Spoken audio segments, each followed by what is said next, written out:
5 மணி வரைக்கும். ஓம் ஸ்ரீ குருபியோ நமக. ஓம் ஸ்ரீ மகா பெரியவா சரணம். வரும் மார்ச் 12 புதன்கிழமை மாசி மகம். இப்போ நாம் சொல்லக்கூடிய இந்த இலை மீது ஒரே ஒரு தீபத்தை ஏற்றுறது மூலயமா உங்கள் குடும்பத்தோட தலையெழுத்தே மாறும், பலவிதமான நன்மைகளை வந்து சேரும். அது என்ன இலை, அது எப்படி பயன்படுத்தணும்னு பார்க்கறதுக்கு முன்னாடி நம்மளோட வீடியோஸை இப்போ தான் நீங்கள் ஃபஸ்ட் டைம் பார்க்குறீங்கன்னா மறக்காமல் சப்ஸ்கிரைப் பண்ணிக்கோங்க. தொடர்ந்து இந்த மாதிரி அப்டேட் தெரிஞ்சுக்கிறதுக்கு பக்கத்தில் ஒரு நோட்டிஃபிகேஷன் பெல்லை கிளிக் பண்ணி ஆல் அப்படிங்கிற செலக்ட் பண்ணிக்கோங்க. இப்போ மாசி மகத்தன்னைக்கு என்ன இலை மீது தீபம் ஏற்றணும் அப்படிங்கிற பற்றி தெளிவாக தெரிஞ்சுக்கலாம். ஒரு வருடமும் மாசி மாதத்தில் வரக்கூடிய மகம் நட்சத்திர தினம்தான் மாசி மகம். அன்றைய தினம் எல்லா கடவுளையும் வணங்குறதுக்கு அற்புதமான ஒரு நாள். சிவபெருமான், விநாயகர், முருகன், பார்வதின்னு சொல்லி குடும்பத்தோட குடும்ப தெய்வங்களை வழிபடுறதுக்கு முக்கியமான நாள் தான் இந்த ஒரு மாசி மகம். மாசி மகத்தில் இன்னொரு விசேஷமும் இருக்குது. அதாவது கடல் ஆடுதல் அப்படின்னா நீராடுதல்னு சொல்லுவாங்க. இந்த நாட்களில் நம்ம வீடு பக்கத்தில் இருக்கக்கூடிய புனித நதிகளை போய் நீராடுறது நம்மளோட பாவங்களையும் சாபங்களையும் போக்கும் அப்படிங்கிறது காலம் காலமாக இருக்கக்கூடிய நம்பிக்கை. அதுலேயும் கும்பகோணத்தில் இருக்கக்கூடிய மகா குளத்தில் ஒரு வருடமும் மாசி மகம் நடக்கும். அதுவே 12 வருஷத்துக்கு ஒருமை நடந்தால் அது மகாமகம். கும்பகோணத்தில் இருக்கக்கூடிய அந்த மகா குளத்தில் எல்லா விதமான புனித நதிகளும் வந்து அவங்களோட பாவங்களை போக்கிப்பாங்க அப்படிங்கிறது ஒரு மிகப்பெரிய நம்பிக்கை. அப்படிப்பட்ட பாவங்களை புனித நதிகளே போக்கிக்கும் போது மனித பிறவியில் இருக்கக்கூடிய நாம கட்டாயம் போக்கிக்க முடியும். அதுக்காக கும்பகோணத்தில் இருக்கக்கூடிய மகா குளத்துக்கு தான் போகணுங்கிற கட்டாயம் கிடையாது. உங்கள் வீடு பக்கத்தில் புனித நதிகள், ஆறு, ஏரி, கடல்னு சொல்லி என்ன நீர்நிலைகள் இருக்குதோ அங்கே போயிட்டு நீராடி உங்களோட பாவங்களையும் சாபங்களையும் நீங்கள் போக்கிக்க முடியும். இந்த நாளில் எல்லா கோவில்களையும் இருக்கக்கூடிய அந்த உற்சவ மூர்த்தி இருக்காங்கல்ல, அதாவது ஒரு கோவில்களையும் சுவாமி புறப்பாடு உற்சவத்துக்குன்னு ஒரு சுவாமி சிலை பயன்படுத்துவாங்க. அந்த உற்சவ மூர்த்திகளை கோவிலை விட்டு வெளியே அழைச்சிட்டு வந்து புனித நீர்களை குளிப்பாட்டி அதுக்கப்புறம் கோவில்களை கூட்டு போவாங்க அப்படிங்கிறது காலம் காலமாக இருக்கக்கூடிய ஒரு வழிபாட்டு முறை. கடவுள்களே மாசி மக தினத்தில் புனித நதியில் நீராடும் போது கட்டாயம் நாமளும் புனித நதியில் நீராடுறது நமக்கு வாழ்க்கையில் பல நன்மைகளை ஏற்படுத்தும். மாசி மகம் முதல்ல எத்தனை மணிக்கு ஆரம்பிக்குது அப்படிங்கிறத தெரிஞ்சுக்கணும். மாசி மகம் மார்ச் 12ஆம் தேதி புதன்கிழமை அதிகாலை 3:52 பிறகு தான் மகம் நட்சத்திரம் பிறக்குது. அது மறுநாள் மார்ச் 13ஆம் தேதி வியாழக்கிழமை அதிகாலை 5 மணி வரைக்கும் இருக்குது. அன்றைய தினம் புதன்கிழமை 7:09 யமகண்டம், 12:01 ராகு காலம். இந்த 2 நேரத்தை தவிர மற்ற நேரத்தில் தாராளமாக மாசி மகத்துக்கான வழிபாடு செய்கிறது, புனித நதிகள் போயிட்டு நீராடுறதுன்னு சொல்லி உங்கள் வழிபாட்டை நீங்கள் செய்யலாம். முடிஞ்சால் உங்கள் வீட்டில் சிவன், பார்வதி, விநாயகர், முருகன்னு சொல்லி எல்லாருமே குடும்பத்தோடு இருக்கக்கூடிய சிவன் பார்வதி குடும்ப ஃபோட்டோ இருந்துச்சுன்னா அதை வச்சு வழிபாடு நடத்துங்க. அதுக்கு முக்கியமான காரணம், இந்த மாசி மக தினத்தன்னைக்கு சிவபெருமான் வருணனுக்கு சாபத்தை நீக்கப்பெற்று அருள் புரிஞ்சிருக்கார் அப்படிங்கிற மாதிரியும் எல்லா விதமான புனித நதிகளோட சாபத்தையும் சிவபெருமான் மாசி மகத்தில் தான் தீர்த்து வச்சிருக்காரு. இன்னொரு பக்கம் பார்வதி தேவி, அதாவது அம்பாள், தாட்சாயினி அவதாரம் எடுத்ததும் இந்த மாசி மக தினத்தில் தான். இது போக சிவபெருமானுக்கு முருகப்பெருமான் பிரணவ மந்திரத்தை உச்சரித்ததும் இந்த மாசி மக தினத்தில் தான்.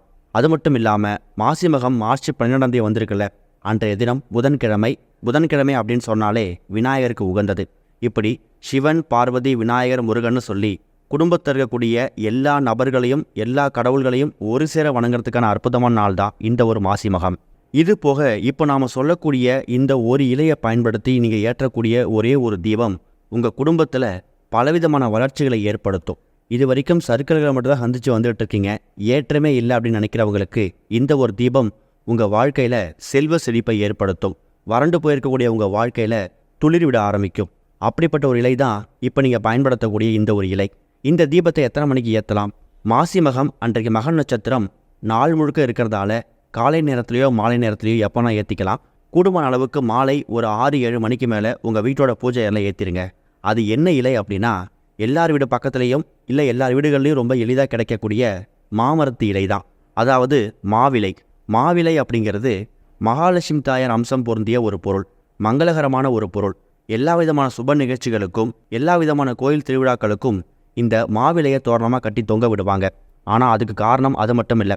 இந்த மாவிலை மேலே நீங்கள் இந்த தீபத்தை ஏற்றுறதுக்கு இன்னொரு முக்கியமான காரணமும் இருக்குது. இந்த மாசி மகம் பிறந்துட்டாலே அதை வசந்த காலம்னு சொல்லுவாங்க. வசந்த பஞ்சமிக்கு பிறகு வரக்கூடிய எல்லா நாட்களும் வசந்த காலம். மாமரத்தில் இந்த நாட்களில் தான் இலைகள் துளிர்விடும், ரொம்ப செழிப்பாக பசுமையாக காணப்படும். அப்படிப்பட்ட செழித்து காணப்படக்கூடிய அந்த மாமரத்து இலை இருக்குல்ல, அந்த இலைகளை ஒரு 5-6 இலை பறிச்சுட்டு வந்து கழுவி சுத்தப்படுத்தி வச்சுக்கோங்க. இந்த விளக்கு ஏற்றக்கூடிய விளக்கு நீங்கள் பிரத்யேகமாக ஏற்றக்கூடிய விளக்கு.